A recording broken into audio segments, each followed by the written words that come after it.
Alright, ladies and gentlemen. No, we did not get canceled after episode 1. We are back. Surprisingly. Episode 2 of No Final Bell. Ding ding ding gloom is here. Man, I tell you, holy crap. I have my Chicago gear for the perfect reason. CM Punk showed up at Rampage. Did you hear that pop, man? The crowd was intense. The crowd went wild.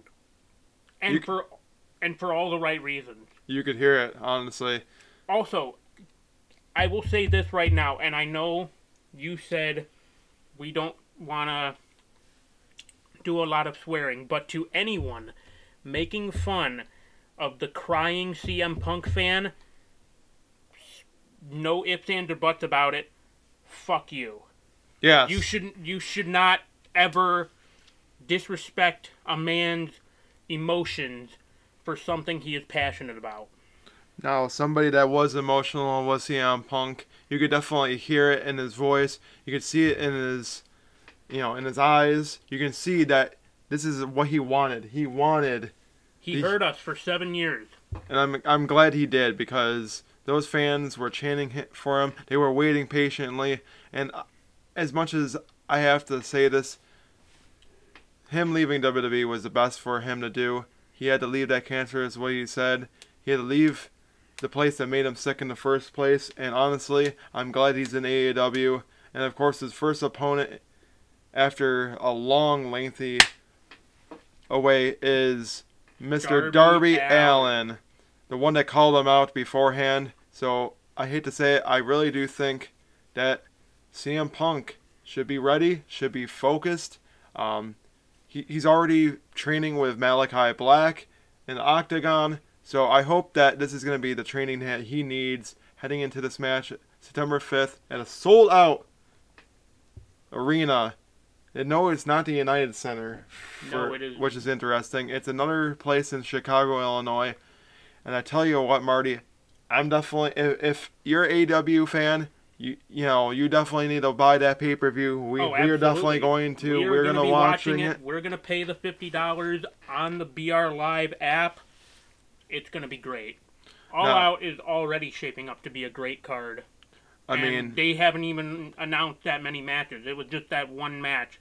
I'm sure is what made All Out sell out. No, I tell you, he's the one that's bringing the views, as AEW Rampage that week brought in 1.13 million viewers. And the rest of the card, I mean, we'll talk about it a little bit later in the show, but I will say maybe there was like one good match there. There were some nice spots. We'll talk about it a little bit later. But I tell you, if you're a wrestling fan, I would probably just watch it for CM Punk, to be honest with you. And they were going all along with it. And as soon as his music popped, I mean, as much as I hate to say it, I really do think that it should be a world record for the world biggest pop. The Guinness Book of World Records is already starting to... But I think they're just, if it actually becomes a official Guinness World Record for the largest crowd pop in any capacity, wrestling or whatever sport, if not the top for the world record, then it's definitely up there. Yeah, I definitely will have to say it. Now, as far as another return, I don't think I agree with this one. Now, after the match between Roman Reigns and John Cena, spoiler to anybody that really hasn't watched SummerSlam, Roman Reigns retained his Universal title against John Cena. Acknowledge him as your tribal chief. And Brock Lesnar returned right after the match. Looking like a big version of Goro from Mortal Kombat, for those that tune into the gaming side of Tinkle Sports and Entertainment. Man, I tell you, I guess there was no better time to probably bring him back. I don't agree for it at all, but I just don't know how I see him as a babyface, at least right now. Honestly, I've talked to Marty about this before. I talked to a few others. It would not shock me if Paul Heyman turns his back on Roman Reigns and sides with Brock Lesnar, and Brock Lesnar wins the Universal title. Brock Lesnar is seemingly the original Paul Heyman guy, at least, like, in a sense of Heyman guys. I mean, there's been a few other times where Brock has been on his own away from Paul Heyman. I mean, it's worked out for him in the past. I wonder how this is all going to work. Of course, you know, on here, we really not going to talk too much WWE sense. We will bring it up here and there for probably like the bigger ass stories that are probably more so to talk about. And Brock Lesnar coming back, Michael Cole almost said, "Holy shit," on commentary. I want to say he probably did, and they had to bleep it out, which is hilarious because he's like, "Holy." Well, that's the thing too. With Michael Cole, you know he's not getting fired because he's been there a long. But at the same time, that's not true for Mike Chioda. Mike Chioda has been there a long time, and they still released him. So maybe, but at the same time, Michael Cole is such a Vince man that if he even says one little thing, Vince will just look at it as, we'll slip it under the rug. Yeah, probably, most likely. And I hate to say it, but starting up this feud again with Roman Reigns and Brock Lesnar, we've seen it. We've been there. That's the thing about WWE. You gotta keep on bringing back these older guys. These guys that keep on giving you ratings. Yeah, don't get me wrong. Brock Lesnar can probably still put on some good matches. But I don't want to see Spear. German suplex. F5. F5. F5. Superman punch. Yeah. We've seen that before. Not to mention, did WWE and the fans seemingly forget about the finish to the greatest Royal Rumble steel cage match between those two?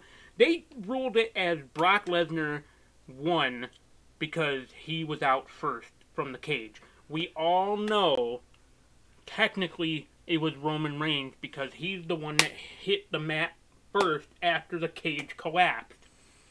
Yeah, I just don't understand it, honestly. I think not. I mean, I will say, if Roman Reigns was to retain the title against Brock Lesnar, all fine and dandy. But if anything, lead into maybe like a WrestleMania match. Don't have it something like where it's like the next pay-per-view, or it's Survivor Series, or it's something like this. It just, or just don't have it at all. You know, I feel bad for Finn Balor, and I know that I didn't have this written down, but I feel bad for Finn Balor, and I told Marty this before. Yeah. If I'm Finn Balor, I go up to Vince McMahon and be like, first off, why would you throw me under the rug for John Cena? Second off, I want my release. See you later, bye. I want my release. Even if it means I have to wait 90 days. 90 days before I go anywhere else. Yeah. It's better than nothing, because apparently they don't give a crap about him. They're just going to throw him under the wayside. He has worked his ass off from, being a multiple-time NXT champion, being the first ever Universal champion. Yes, he got hurt against Seth Rollins, and it was his fault. Need I say, he also helped pretty much put NXT back on the map in 2020. Yeah, I just don't understand it. And then you want to just release half of the guys that you ended up having, and then you're just making NXT just unwatchable. Don't even get me started on the new direction of NXT. That's an entirely different topic for an entirely different day. Maybe we'll talk about it on another episode, maybe not. You don't want me to rant about the new direction that NXT is going because I think it's utter bullcrap, and what are they doing? I will say this now. I just think that there's a big reason why NXT lost the Wednesday Night Wars. And the only few times that they won is because they had special events. It wasn't just NXT themselves that beat out AEW. That's the thing, though, too, is you can't even technically call it a war because in order for it to be a war, one side had to have been, there had to have been maybe 1 week is Dynamite, 1 week is NXT. It was not like that. NXT only had the ratings for all of their special events, like you said. It was never like, oh yeah, 1 week is AEW, the other week is Dynamite. Mm-hmm. It was constant AEW Dynamite, except for those 2 special events that NXT had, where they competed or they counter-programmed with AEW. Yeah, and I happen to agree. And here's looking at you, NXT Great American Bash. Yeah, and AEW, you're doing the right thing. NXT, you're doing the wrong thing. Now, as far as thoughts on AEW Dynamite, no, it is not this coming Wednesday as we record on a Thursday. The debut on, to have a premiere on Wednesday at 5. We are recapping last week's episode. Sting and Darby beat 2.0. It was an alright match. I think Sting and Darby are a great tag team. I just don't understand why they keep on giving 2.0 and Daniel Garcia these opportunities. Everrise rules. But it's just like... Or 2.0 rules. I really do think that's going to lead to something. I honestly think that they might have, like... It could be like Jon Moxley with Sting and... Can we Darby. talk about... Oh, wait, no. I think, honestly, what I do see is I think it might be a 6-man tag team match between 2.0 and Daniel Garcia versus, like, Sting, Eddie Kingston, and Jon Moxley. Because either I forgot Darby is going up against CM Punk. Oh, yeah, so you wouldn't be able to have Darby. At All Out. Can we talk about, real quick, the no-sell from Sting going through the table? That was amazing.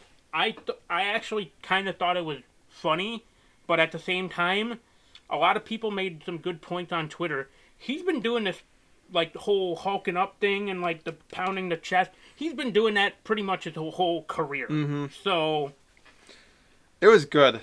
I mean, to see, like, an almost 60-year-old man just get powerbombed through the table, get especially back up with afterwards. What he went through. The man's ageless. It's crazy. Like, he just...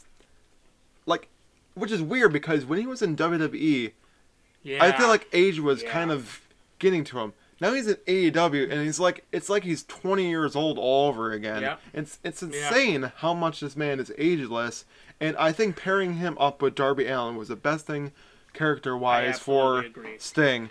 Yes, I know he's not getting very many matches, but I think that's part of his. I think that's part of his contract. He doesn't need to. Part of his contract did not wrestle as many matches. But I really do think that I really do think that he's elevating Darby Allin to another status, and honestly, I think that Darby wrestling CM Punk is going to be the best thing for Darby Allin in the sense that it's just going to excel him even more. I think it's also good for CM Punk because he's going to honestly take that match with CM Punk is going to have that match with Darby Allin, and it's going to excel him back to. Well, I can still do this. Yeah, it might be a little, rusty, even though we talked about how he really didn't have any ring rust at all, in his training. But honestly, I hate to say it, training and being in an actual ring for, like, an actual match is 2 different things. Yeah. And I hate to say it, we seen what happened with Christian. He was showing that ring rust. I hate to say it. The same thing is going to happen to CM Punk. And it's hard to believe they were both out of wrestling for the same amount of time. They both left in 2014. It's hard to believe that in 2021, Christian Cage and CM Punk are both back in the same brand now, together. There's a difference between being in shape and being in ring shape. And that's what a lot of, like, But, yeah, if you thought that the TNT title did enough to elevate Darby, wait until the match at All Out against CM Punk. That is going to take him to even higher heights in his career. He's literally going to have to put his body on the line. Yes, he's done it in the past. He has literally been thrown all over the place, but he keeps on getting back up. And he is the human version of Jackass. Yeah, I think so, honestly. And the funny thing is, he was with... there was a little point. I think he was actually doing some Jackass stuff with Steve-O. Mm-hmm. So honestly, I really do think that CM Punk and Darby Allin honestly, I hate to say it, I think it's main event worthy. Of course, it probably won't be. It probably will be Kenny Omega versus Christian Cage. I think it should be the second to last match, if not the main event, because that match right there is going to just be one of the better. In-ring return. How can you not have it be the closer, or at least the second to last match on the show? Yeah, I agree. And CM Punk is a big name in general. Like, you cannot disappoint the fans in not having CM Punk be in a place that he belongs. The main event, or at least the co-main event. Exactly. Now, I tell you what. Now, these two guys, holy crap, they were throwing some haymakers to the point where they were stiffing each other with knees. Oh, yeah. And it got so bad that Sean Spears got busted open the hard way with, like, basically the point of Guevara's knee pretty much caught, like, his temple. Yeah, it's insane. It was a good match, I will say. I think that these two have been nothing but great in the ring against each other. Sammy Guevara is honestly the future. Have a weird chemistry. And I will say, Sean Spears, I never thought, with him formerly known as Ty Dillinger, number 10 in WWE, I never thought that I would see him wrestling the way he is in AEW. Oh, he's doing amazing in AEW, which, I agree with Jason. It's a complete shock to me because, like, I knew about his potential as a wrestler, but I never knew he could reach the amount of, like, you know... And if AEW is doing anything for these wrestlers, it's elevating them to a whole different level. Something that WWE will never get anywhere to again. You know, they keep on getting these guys that used to be elevating WWE to a whole different level. And the thing is, they're just not good anymore. Don't get me wrong, Edge can still put on good matches. Randy can still do it. But if you still need them to be out there and making your brand the way it is, it's sad. And I hate to say it, Sammy Guevara, you know, congratulations to him as well, also proposing to his girlfriend there. Nothing better. Yes, by the way. Nothing better than, you know, being there in your hometown crowd in Houston, Texas, and winning in front of your hometown crowd and beating the guy that's been a thorn in your side. I will say the Inner Circle and Pinnacle, I will say that I don't think the rivalries are done yet. As far as that, because those two teams, I don't know. I know that they hate each other. As much as I would love for it to end, it does make for good and entertaining wrestling, entertaining TV as well. But the thing is just, man, you gotta do something with this. I think Pinnacle should go up against somebody else. A lot of the guys in Pinnacle should go up against somebody else. Same thing with Inner Circle. And then as far as that, I mean, should we have known that Sammy Guevara was probably going to win over Sean Spears, to be honest? Yeah, I kind of figured I was going to see that happening.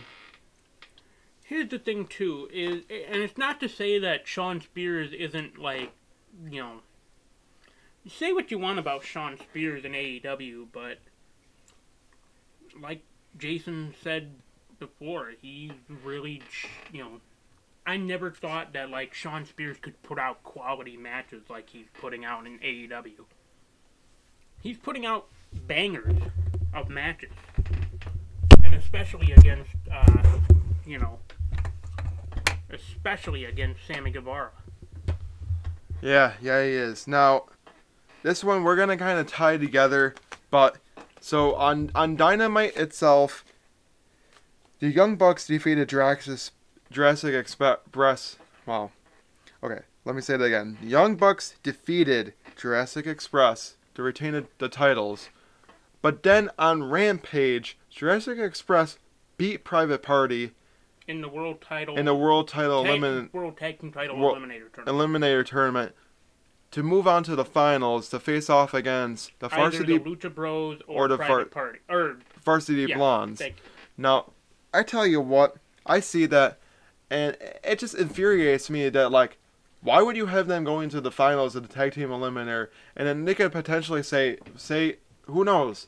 They could win, they could lose to the Lucha at this Brothers. point, it's kind of obvious. Well, I think either Jurassic Express or Lucha Brothers can make for a good match against Young Bucks in a steel cage at All Out. But the thing is, if, say, the Jurassic Express end up winning this tag team eliminator against the Lucha Brothers, my thought is, if they go into All Out, then they do fight up against the Young Bucks in that steel cage match. They walk away with the titles. My thought is, why the fuck would you honestly have them lose to the Young Bucks on Dynamite in the first place in a really good match too? The Jurassic Express have been putting on some great matches as of late. They've been creating a lot of steam in the tag team division, and to only have them, lose on Dynamite and then have them potentially win an All Out in a steel cage match, it makes me think, what the hell were you really doing with them going after the tag team titles in the first place? Because at this point, it seems likely that Jurassic Express are going to be the winners of that tournament and then face the Young Bucks at All Out in the cage, unless, obviously, AEW pulls a curveball on us, swerves us all, and has either the Lucha Brothers or Varsity Blondes beat Jurassic Express and was like, haha, we fooled you all. You thought it was going to be Jurassic Express, but guess what? It's going to be either the Lucha Brothers or Varsity Blondes. I will say, if it is the Lucha Brothers beating Jurassic Express, why give them the title? Why the hell does AEW keep on, I hate to say it, shitting on Jurassic Express? Every time they get close to the tag team titles, they always seem to be falling short. Then they just end up going down below. Now the thing is, losing that match, I would assume brought their ranking a little bit. Derailed their momentum. Their momentum. Now the thing is, with them winning, and then they win against Private Party, and if they win against Lucha Brothers, does that mean that that they're gonna just generate more momentum into All Out? Yeah, I can see it. But the thing is, if Lucha Brothers wins this tag team match, they haven't done anything else beforehand. They just get brought into this tag team eliminator. If they win against Varsity Blondes, which I'm sure they will, and if they somehow go up against, I would assume they're probably going to wrestle on Rampage. I would assume that's what's going to probably be happening. Yeah. Now, if they wrestle each other on Rampage, well, they're going to wrestle each other on Rampage. Say, Jurassic Express loses the Lucha Brothers to a team that you haven't really seen much of recently. It just makes me beg to differ. Are you just handing the Lucha Brothers the tag team titles? At that time, if I see that happening, I'm like, you might as well just give the Young Bucks, that win. But I think Jurassic Express makes the most sense. They've been generating a lot of steam. They've been looking hot as of late. I think you have them go up against, the Lucha Brothers and have them win. Go up against All Out. Yes, I know, then you see literally the same tag team going up against each other a couple of weeks after the fact. But if that's the way that they gotta do it, if they gotta go into All Out, a sold out building in Chicago, and beat the Young Bucks in a steel cage match, then you know what? Look at it. I look at it this way. It's gonna sell. It already sold enough tickets, regardless, just because of CM Punk possibly being there alone. I honestly think that it's still gonna be a good match either way, and if you honestly had Jurassic Express lose again, I'm going to say this now, AEW, you're fucking up, you're doing the wrong thing. You really should not have them lose to the Young Bucks twice in a row. You should have them the tag team champs. They would make for great tag team champs. Yes, I know that, maybe they're not the best tag team. Yeah, I know maybe Luchasaurus there is not really the best wrestler. He's a big man, he can't really move it in the ring as that well. It's mostly he's a big man, but he's very agile. Yes, he is, and don't get me wrong, Jungle Boy does bring a lot of the momentum for that team with the moves, and then Luchasaurus comes in and brings some more type of feel to the match. Luchasaurus is a good hot tag for Jungle Boy. Yeah, I will say that. But the thing is, even after they win those tag team titles, who's the next person to go after them? Would it be a Lucha Brothers? I think Lucha Brothers, they would deserve to go after those tag team titles. But the thing is, they're so involved with Andrade El Idolo that Yeah. I don't think them winning up against, honestly, I will say this now. It would not shock me if Andrade El Idolo somehow found a way to get involved in that match because of everything that's been going on with them and The Pac. thing that will shock me the most is if Andrade El Idolo actually convinces the Lucha Brothers to join him. Now, that wouldn't shock me either, because honestly, I think Pac by himself would look pretty good, honestly, too. But the thing is, like, I don't know, it just... We'll definitely have to see about that. Now, I tell you what, there's a man that had a great match against Kenny in that tag team match.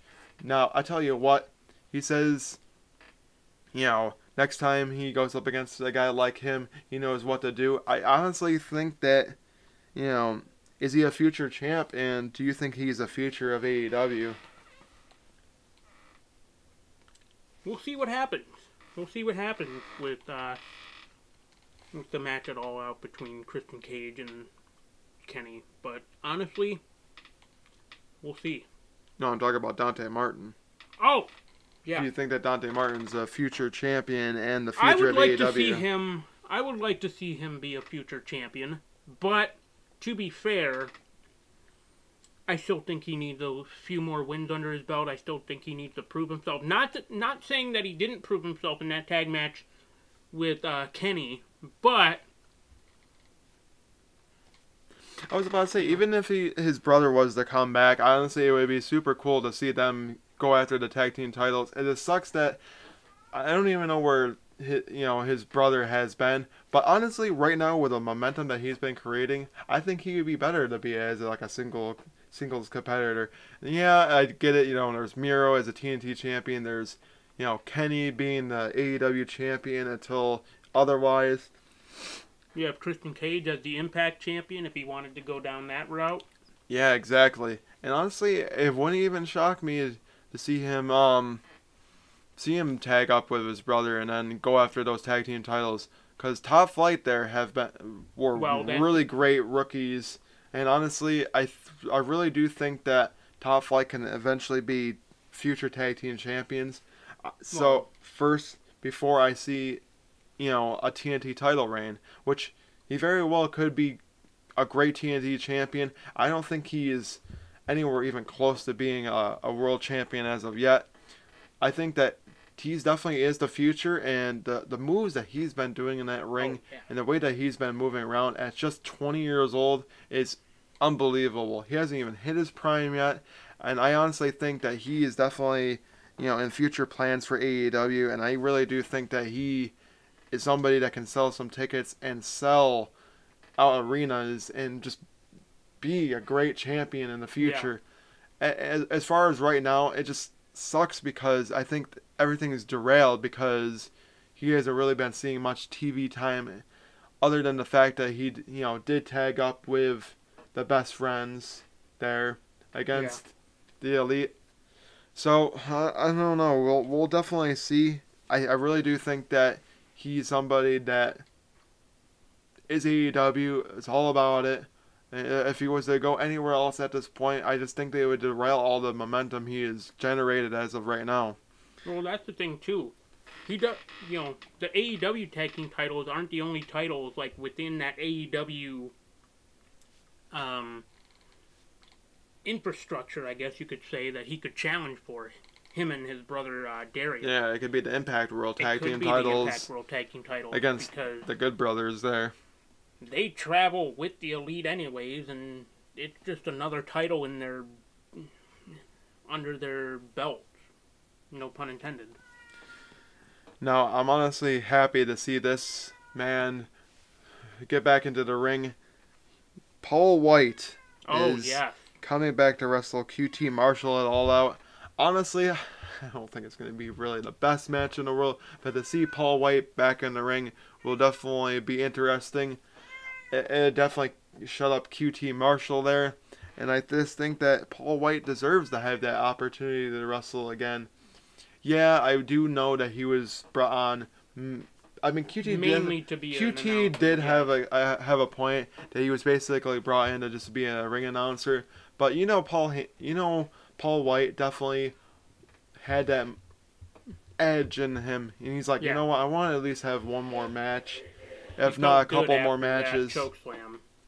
So honestly, I'm definitely happy. Well, it's time to put QT Marshall down. Yes, definitely. He needs to get that choke slam, and he needs to know how it feels when you make fun of somebody like Paul White and try to embarrass him, and then he's not embarrassed. You definitely know you messed up, and you're gonna get that choke slam from hell there from Big Show. And let me tell you something, Big Show or Paul White there, no more BS. Yeah. He's definitely gonna be showing QT that he's not playing around. That he's gonna go in there and all out. He's gonna get that victory, and he's gonna get those fans chanting for him.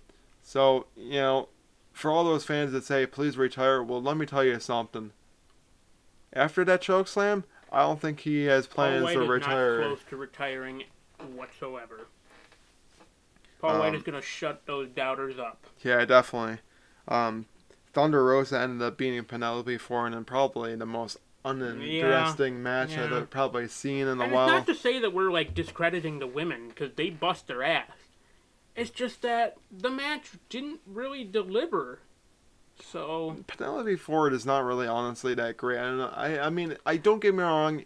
I just don't think she's the right kind of competitor to be facing the kind of caliber of Thunder Rosa. Thunder Rosa is really good. I really do think that she's going to be a future AEW Women's World Champion one of these days. She was a former NWA champion. Yeah, and it just excelled her even more to eventually get to that spot. I mean, I just think that there needs to be more opponents for Britt Baker going forward, and honestly, it wouldn't shock me if it is Thunder Rosa, even though they did have a big old rivalry, and I know, I don't want to be like a WWE type of feel where, I don't want them to really go up against each other again. Well, the thing is, with AEW, sometimes that's what happens. Before they sometimes what happens with the women's division is it's not as big as it is with WWE, where sometimes they have to end up having the same people go up against each other multiple times. I think that Britt Baker versus Thunder Rosa this time around, with Britt Baker really generating a lot of steam, she has really been. I mean, she started off not that great when she first. Now she's really generating a lot of steam. The fans like her. Thunder Rosa is really good. I think the fans definitely like her too. There's a lot of women that they could go up against. There's a lot of them. I mean, Jade Cargill, like we said, has been generating a lot of steam. Yeah, she had that very disappointing win against Kiera Hogan, and I don't want to really talk about that too much, honestly, but I will say she's one of those names that could honestly go up against Britt Baker eventually. Thunder Rosa. Hikaru Shida. There's Riho. I mean, there's a lot of women that are there that honestly could go after Statlander, the Women's World Championship. Now, the thing is, it could be anybody that goes up against Britt Baker at this point. Because, usually what AEW likes to do is have all the titles on the line, all the pay-per-views, which I do like. I think that keeps it entertaining. Now, the thing is, I just hope that, Thunder Rosa can eventually get to that spot of being a future, AEW Women's World Champion. As far as Penelope Ford, I really do think that she's getting there. I just don't think that she's the right move in an AEW Dynamite type of feel. If you want to keep her on a Rampage, Dark Elevation, I think it's something that would accelerate her to eventually get to that spot. I just think that she needs more experience in the ring. She needs more matches. She needs to have more experience, even if it means that she has to go through more training. That's totally fine with me. And, to my knowledge, I hate to say this, I just think that she should just stay as being Kip Sabian's valet there. She, don't get me wrong, I don't want to really crap on the women at all. They do bust their asses. They put their bodies on the line. Just look at what Britt Baker has done for the company. They do a really good job. I just think that for Penelope Ford herself, I think you should just keep her away from Dynamite and Rampage itself. Just because every single time she's on, she's not really winning any matches. So it's just like, it begs to differ. Like, are you just putting her on just to put her on because you don't have anybody else at this point? Like, come on now.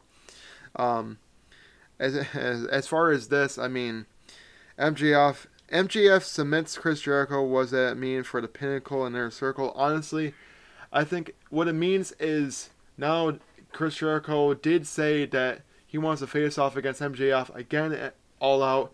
You know, if he loses, he'll leave AEW and just be a commentator for the rest of his career. If he wins, you know, he'll stay being a wrestler. At this point, with everything that's going on, it wouldn't shock me to see him get the win against MJF this time. But the thing is, he is also close to touring with his band. Yeah. So I really do think that he'll probably lose and end up being just a commentator. What does that mean for the Inner Circle? I have no clue. But at the same time, speculation could come about that, like, if MJF beats Chris Jericho at All Out, Jericho to WWE? I don't think so. I don't honestly think so. He was the one that pretty much helped create AEW. No, I don't think that... No, he would not go there. He would be probably an extra commentator for Dynamite or Rampage or something like that. You know. I mean, he's already doing commentating for Rampage enough. Right. He would just stay with that. Which, don't get me wrong, he definitely is very knowledgeable of what he's saying with it. But the thing is, Chris Jericho is just well known. I just don't think he's going to lose to MJF. Because that means you'd lose the Inner Circle, and then then the Pinnacle, the Pinnacle would win, and they would be that top brand. But like the Inner Circle has basically been there since day one. They made AEW what it is today, and I just think that it's not the right time for them to be gone. I just do think that with a win, yes, you'll take the break and it'll suck, regardless. But the still thing is like. I guess it would make the most sense to have him lose because in the sense that he's touring with his band soon. September is supposed to be right around the time that it's supposed to, that new tour is supposed to start. Yeah. So honestly, the time frame of All Out to the time frame of when the tours are going to be starting for Fozzy just makes the most sense to have him lose. Right. I mean, I would be shocked either way. I would be all for, either way. MJF has been looking good. Now, the thing is, if he beats Chris Jericho for, the fourth time, there better be something good that comes out of it. MJF, there has to be a payoff.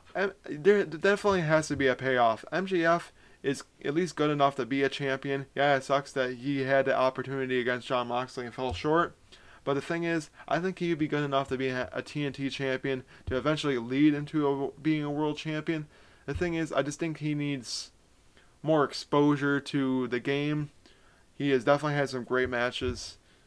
Definitely is like the future of AEW. There's a lot of young talent, and I'm glad that AEW is willing to head the veterans along with the young talent and build them up so well. It's not like a WWE where you have these young talent, but if they're doing bad, you're gonna just bring in the older talent and give them all the power, and then you just in the sense of like. Basically, look at what happened with John Cena and Finn Balor. Finn Balor is the younger guy. John Cena is the older guy.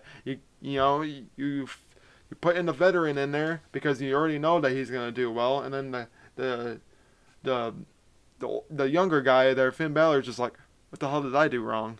Yeah. I thought I was guaranteed this match against Roman Reigns at SummerSlam, and now you mean to tell me I don't get that opportunity? Like. Now where do I get relegated to? Like a U.S. Championship, IC title? Like Balor's been there, done that. I hate to say it, I think he should be sent to Raw for the WWE title because at least then he could have the opportunity. Yeah, I mean there's a guy like Brock, Bobby Lashley, and there's already a lot of top talent there. But the thing is, I don't know. You gotta do something with that, honestly.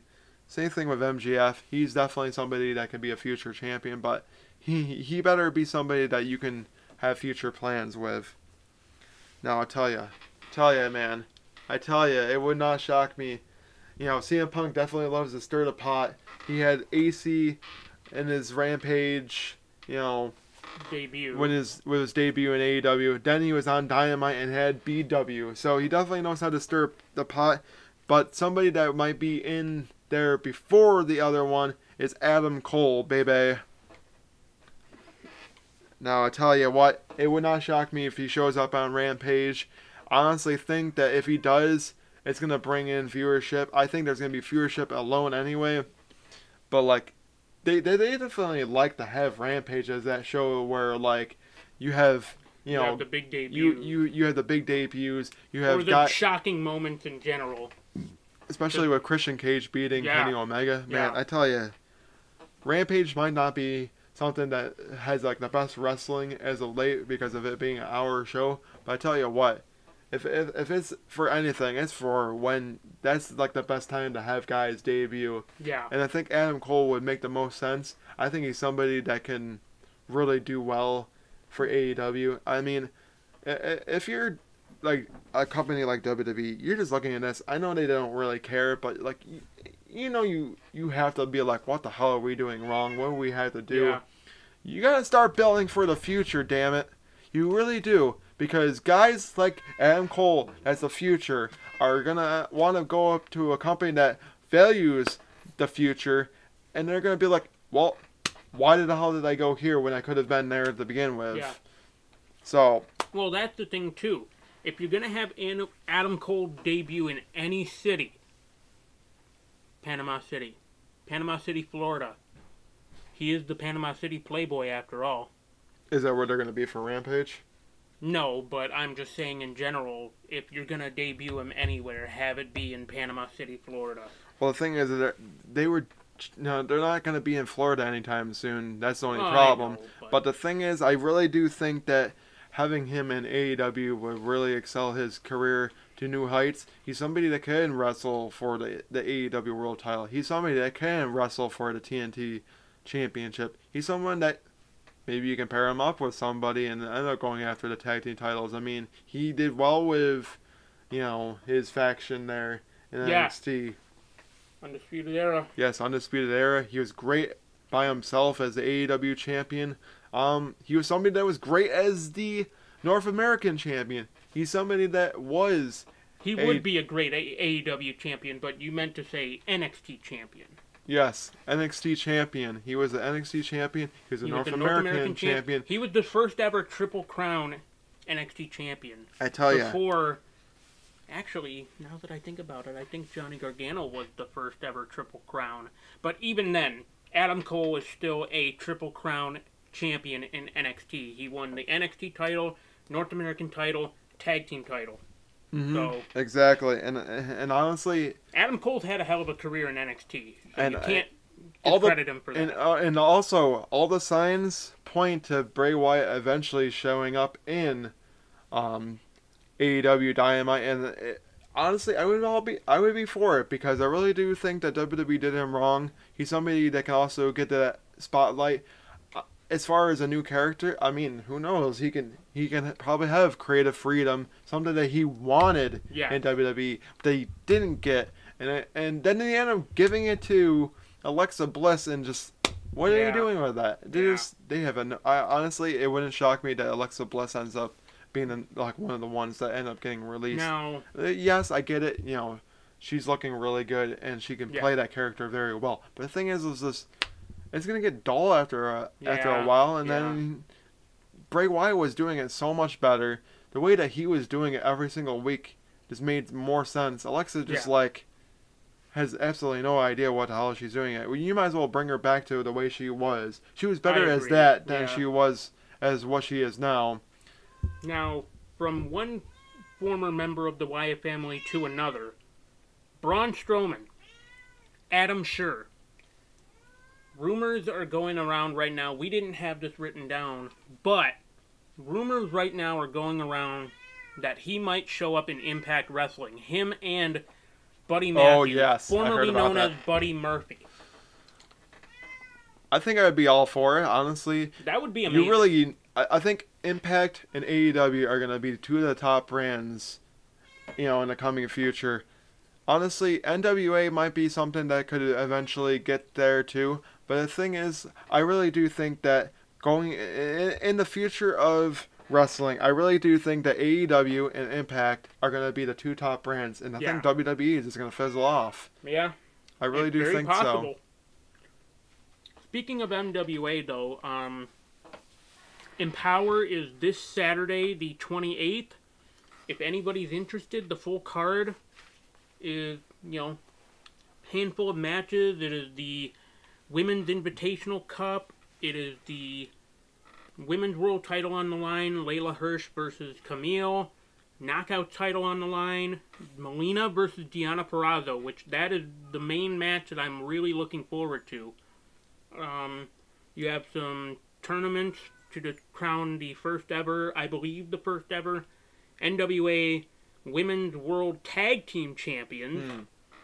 So, and then we have possibly the main event or just a match, another match. It's a multi-brand match between Kylie Ray, who is representing NWA, a girl who's representing AAA, and Diamante, who is representing AEW.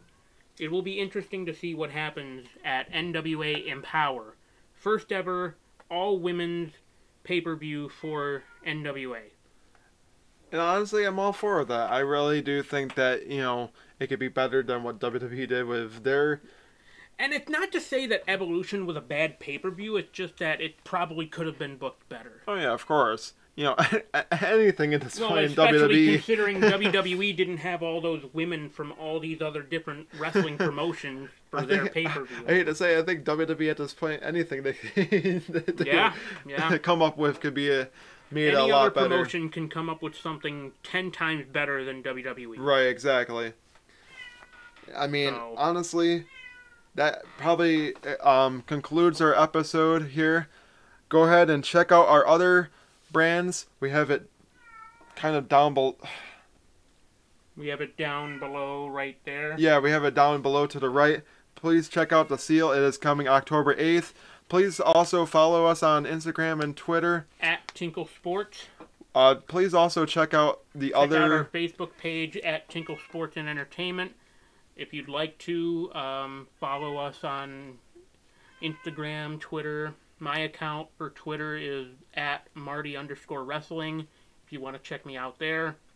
Also, please check out the other videos that we do have on here. We have Out of Turn 4. We have a new basketball show called... don't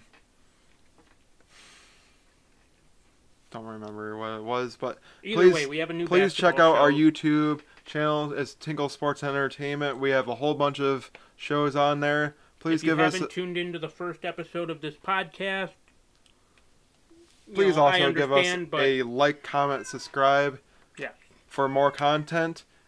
Turn on the bell notifications so you get notified when we post a new video every week as well. And also make sure... We do premiere them Wednesdays at 5, but if for whatever reason you do not get the notification, it is probably because you haven't turned the bell notifications on. So make sure you turn on those bell notifications so you get notified when we post new videos of this podcast or anything else on the channel. Yes, and also you can also view our very first episode. If you've followed us on Instagram, Twitter, and Facebook, you can watch our first episode as well as any other episodes of all our other podcasts and shows that we have going on Tinkle Sports Entertainment. And this is Marty and Jason as we conclude this episode of No Final Bell.